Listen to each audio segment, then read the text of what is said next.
قوم کے عظیم غازیوں، بہادر افواج پاکستان کی ان کامیابیوں پر ہم سب اللہ تعالیٰ کے حضور عاجزی اور شکر سے سجدہ ریز ہیں اور ہمیشہ رہیں گے۔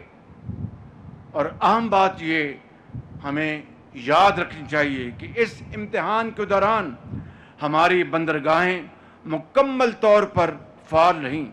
کراچی اور بن قاسم پر تجارتی جہاز بلا تعطل آتے جاتے رہے، جبکہ بھارت کے مغربی ساحل پر تجارتی سرگرمیاں ماند پڑ گئیں۔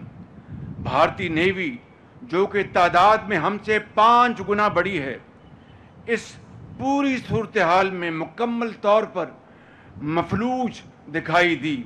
رافیل جہازوں کا حشر دیکھ کر ان کا نام نہاد وکرانت میدان جنگ سے یوں بھاگا کہ پلٹنے کا نام تک نہ لیا۔